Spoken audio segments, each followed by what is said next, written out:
Hi friends, welcome back to No Book Left Behind. I'm your host Mark, and today I'll be answering 20 bookish questions.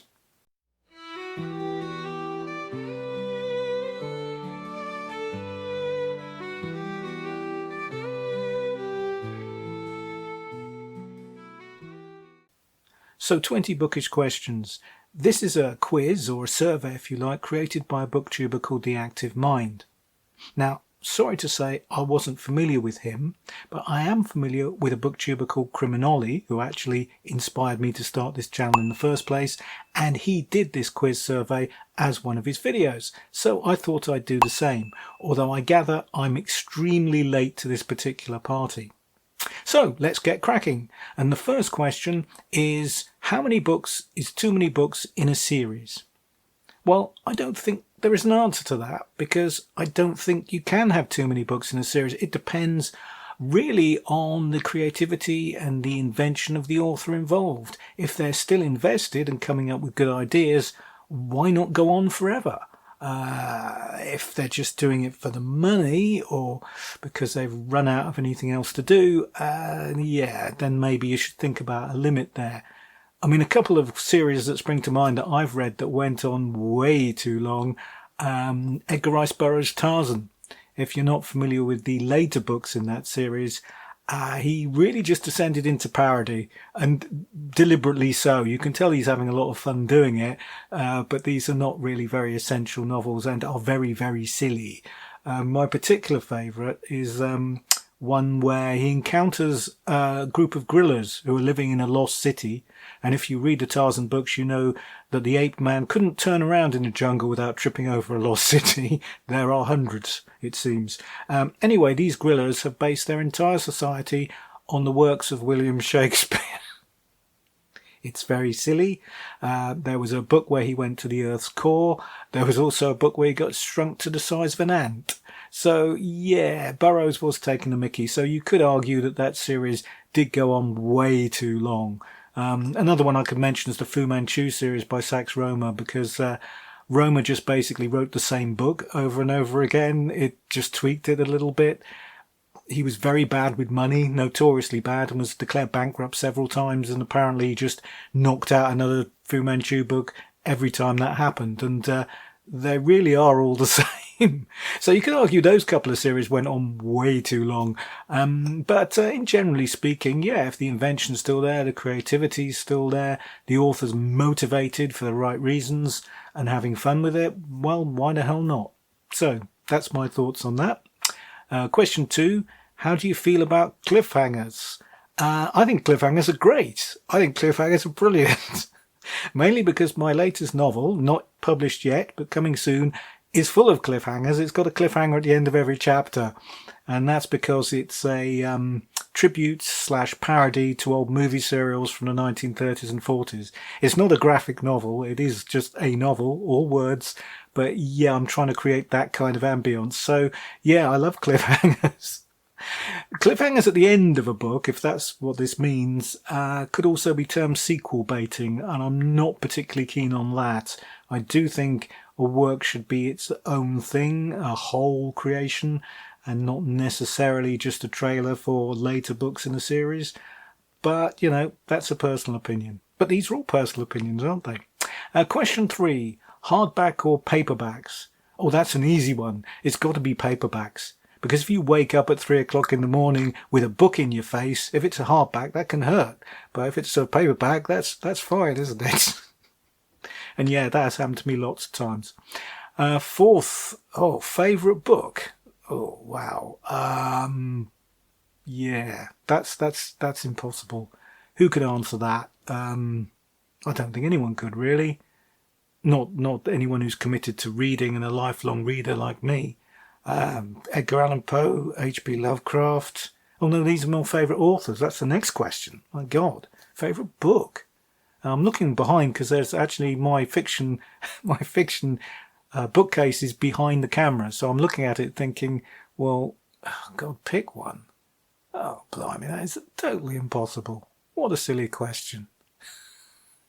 The Big Sleep by Raymond Chandler. That would be one of the ones I would have in as a possible. Hound of the Baskervilles by Conan Doyle. The Maltese Falcon by Dashiell Hammett. The Bone Collector by Jeffrey Deaver. I see I can just go down this and just pick loads. Moby Dick, Herman Melville. On the Road, Jack Kerouac. Yeah, we could be here all day. I could just, I just do. And there are too many to mention. It will be a different one every day, if you ask me. I couldn't answer that one, really. Favourite author? Well, I've just mentioned a few of them, haven't I? Poe, Lovecraft, Chandler, Hammett. Let's see. I'm cheating by looking, aren't I? Dostoevsky, John Steinbeck. That's a bit intellectual, isn't it? John Wyndham, Oscar Wilde. Those are some of them. I could think of some others probably if you gave me long enough. Question 6, ideal book length. Probably somewhere between 200 and 300 pages. Enough to get your teeth into, but without going to Stephen King type excesses. Not that I'm slacking off Mr. King, of course. Because, hey, The Shining. If he'd only ever written that would be enough. Most recent book you couldn't finish. So most recent DNF, you mean? I don't DNF books. I slog my way through, even if I hate them.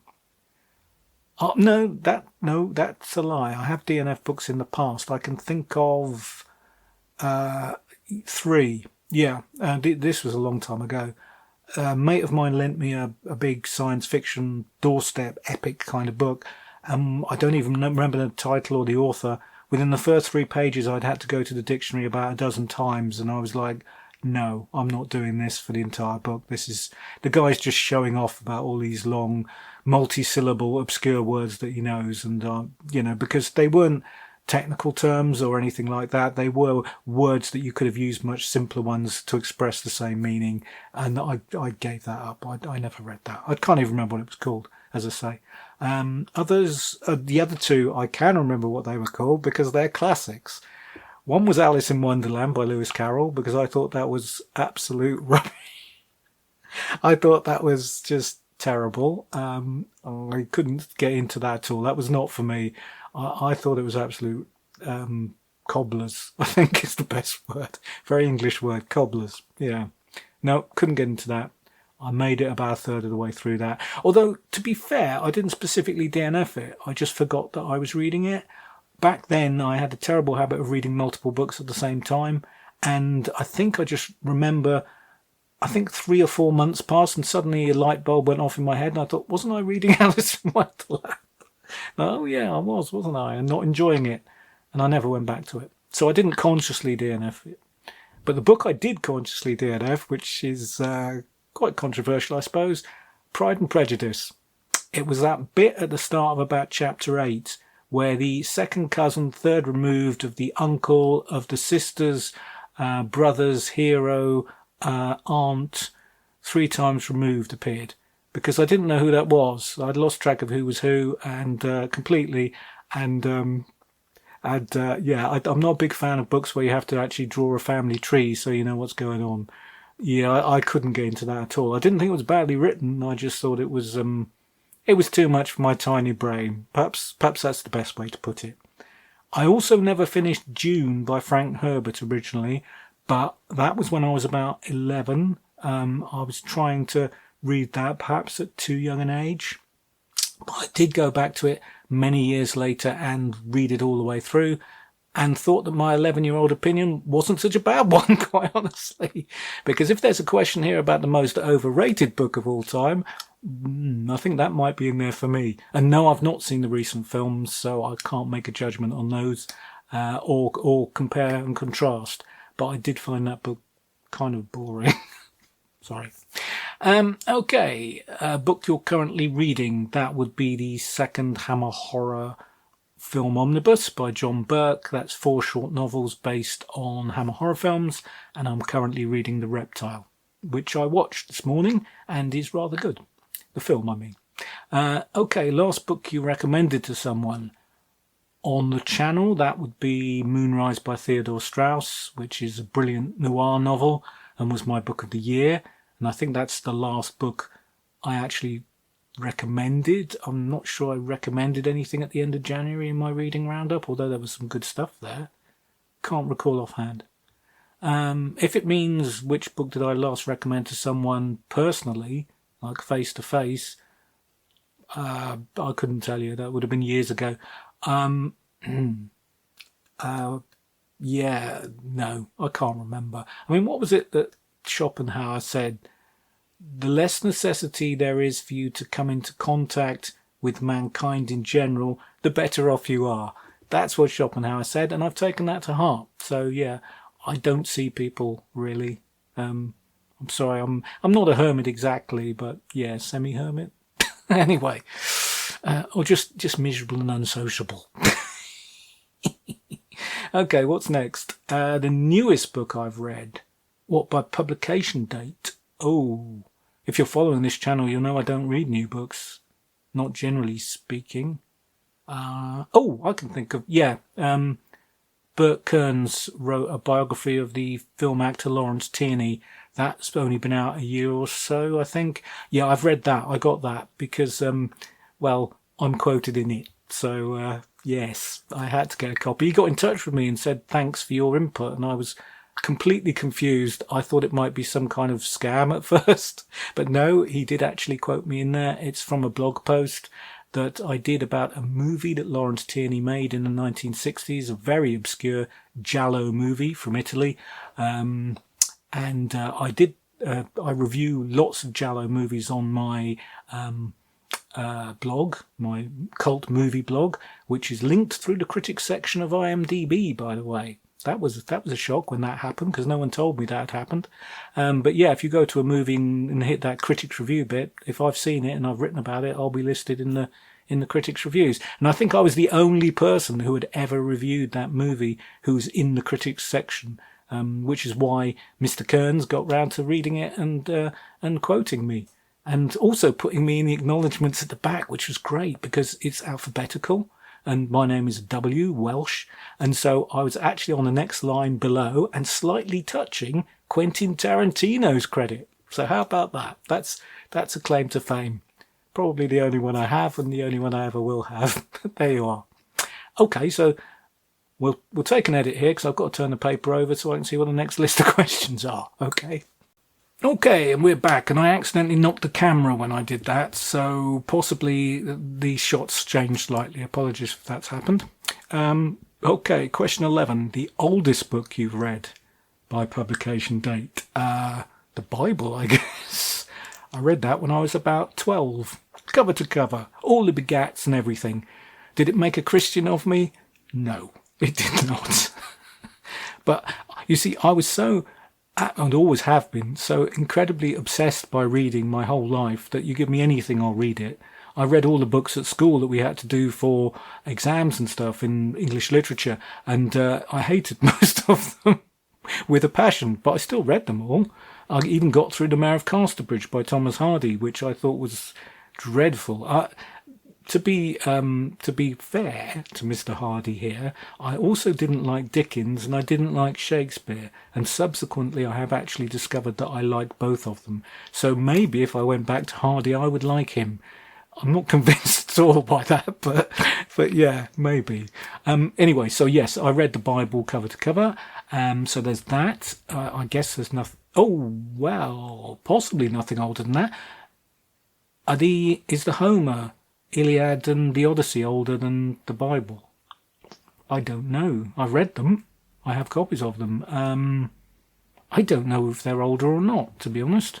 I suppose the Bible hasn't exactly got a copyright publication date, has it? No, I really don't know which is older, but I've read those, so they're pretty old. What else? Anything else that old? I've read Le Morte d'Arthur by Thomas Malory, the Tales of King Arthur. They're brilliant. I love those books. I think they're about, 16th century maybe? God, my ignorance is showing. I've read The Castle of Otranto by Horace Walpole, which was generally acknowledged as the first ever Gothic novel. That's pretty old. I didn't think much of that either, to be honest, but hey, it was better than The Mysteries of Udolpho by Anne Radcliffe, but then probably anything's better than that. Anyway, moving on. Question 12, plays or short stories? I'd say short stories every time. I prefer novels to short stories generally, but short stories, yes. I mean, most definitely over plays. The only plays I've read are Shakespeare's plays, really. I have read them all. I don't like them all. I think he was an incredibly variable writer for me, in terms of quality, in terms of how much I got out of them. I think the tragedies are great. I think the comedies are terrible. Or, well, yeah, terrible. I think that's the best word for them. But anyway, generally speaking, yeah, it's got to be short stories, hasn't it? Question 13, buying or borrowing... Oh, excuse me. Excuse me. Buying or borrowing books? Always buying. I don't have a library card anywhere. I did use the library in Norwich where I used to live. I didn't have a library card as such. I didn't actually take stuff out, but I used it for reference purposes for some of my writing. This was pre-internet. How old am I, eh? Here in Sheffield, I don't know where the library is, to be honest. How dreadful of me. I should really support libraries, shouldn't I? That's bad. But no, I buy them. I'm a bit of a collector, you see. I guess that's what it is. So, books you dislike that everyone else seems to love. Well, we've already touched on a couple, haven't we? Pride and Prejudice is one, Alice in Wonderland being the other, June being obviously one that people go on and on about. I couldn't see that one at all. So there are those three. I think the other really obvious one, and it's kind of a writer more than a specific book, is the work of Philip K. Dick. I don't dislike it. I just don't quite understand why everyone says it's so great. I like his themes, and I like kind of the ideas, but as novels, I don't particularly enjoy them. I have tried quite a few over the years thinking, oh, come on, you've got to like this stuff. This is right up your alley, but nothing's ever really grabbed me very much. Although I love the movies. The movies that have been made from it, like Blade Runner and Minority Report, are absolutely great. As I say, I love the ideas. I love the themes. But I can't really love the books. Question 15, bookmarks or dog ears? Gotta be bookmarks every day, hasn't it? I have loads of bookmarks. Some of them are very stylish, some of them aren't. I used a £5 note for a bookmark for many years. I can't recall why. I was very poor at one stage in my life, I'm afraid to say, and that was mainly because I wasted all my money down the pub. But yeah, if you dog-ear books, basically you're a cultural vandal, and you're off my Christmas list. Page 16. So even worse if you write notations in them. Even worse. 16. Book you can always read or always reread. Oh, Sherlock Holmes series. Must have read those dozens of times. Discovered those when I was about 14. Fell in love with them. One of the main reasons why I love literature. Yeah, I can read those over and over again and get something out of them. I've got some fairly old now, but a set of annotated hardbacks which are sitting behind me somewhere over there. You might even be able to see them in shot. I've never actually read them, and I'm looking forward to reading them. That's because that's in my TBR bookcase over there. But yeah, I'll get round to them because I love those stories, so I can always reread those. Can I read while listening to music? Not really, no. It kind of distracts me too much. No, I can't. Funnily enough, though, I can write listening to music. I think I get so in the zone sometimes that I'm just not aware it's playing. So I can do that. So that's a weird double standard kind of thing, isn't it? Almost. Okay, question 18. One point of view or multiple points of view? One. I like one character. I prefer first person much more than I do third person novels, although it's not a deal breaker or anything. But yeah, I like one point of view, one character, one author's voice, if you like. I think it's difficult if you're doing multiple points of view to actually, especially if it's first person multiple points of view, to actually put different personalities and characters across. Although some writers have managed it, certainly Dracula by Bram Stoker, for example. But no, basically one point of view for me. That's much better. Do you read books in one sitting or over multiple days? Depends on the book. Depends on how much time I have. I mentioned I'm currently reading The Reptile, for example, the Hammer horror novel. I might read that all today, quite possibly. Not in one sitting, because I've already started it and stopped to do this. But I guess I could read that in one go. That might happen. But no, it depends on how long the book is as well. I mean, if it's like 1,000 pages long, I'm not going to read that in one sitting, am I? Okay, well, that's come to the end of the standard questions, because question 20 was tagging other booktubers, and I don't know any other booktubers. Going back to Schopenhauer, almost said Schopenheimer there for some reason. Wasn't he coach of the Cleveland Browns? Oh no, that was Schottenheimer. Going back to Schopenhauer there, I don't have any booktubers that I know because I'm a miserable git. So I'm not going to do that. And I'm also very late to doing this, so it would be kind of pointless anyway, probably, even if I did know them. Okay, so let's throw in another question that I came up with myself. What book should they make into a movie that has never been made? And I can think of two things that really spring to mind here. The Chrysalids by John Wyndham, which is an absolutely terrific novel. I think that's amazing. And I don't think they could do it when the book was written because it's just too weird and would have been too difficult from a special effects point of view. But they could do it now, definitely. And yeah, they should do that because that's a great novel. That's one of his best. I think it may even be better than Day of the Triffids. It's close. The other one is a book that has actually been optioned to be made into a movie, but it's been in development hell now for about 20 years. And that's F. Paul Wilson's The Tomb, which was the first of his Repairman Jack novels. And Repairman Jack would be a perfect candidate for a franchise. I don't like movie franchises particularly, but doing all the Repairman Jack books would be awesome. But yeah, and they bought the Tomb has been optioned by Hollywood probably a quarter of a century ago. Leonardo DiCaprio was even attached to play Repairman Jack at one point, I seem to remember. But thank God he didn't get it, because I think he was about 12 at the time. Well, a bit older, 20, 25, something like that. But you needed a much more grizzled, older person to play that part. He could probably do it now. They should really make that. But unfortunately not. They prefer to make, well, what they make. Anyway, enough of that. I'm not going to go into a rant about how much I hate Hollywood now. What I'm going to do is say that's it for these 20 bookish questions. I hope you enjoyed my rather bizarre opinions on a few things. And thank you for staying with me right the way to the end of the video. And please don't forget to like, subscribe, or ring that notification bell if you're enjoying my content. And please comment below if you think my opinions are particularly awful or deranged. I don't mind. I'm always up for a good debate. And lastly, of course, don't forget, keep searching through those second-hand bookshops, those charity shelves, and those market stalls, because there are treasures out there that only you can find. See you later.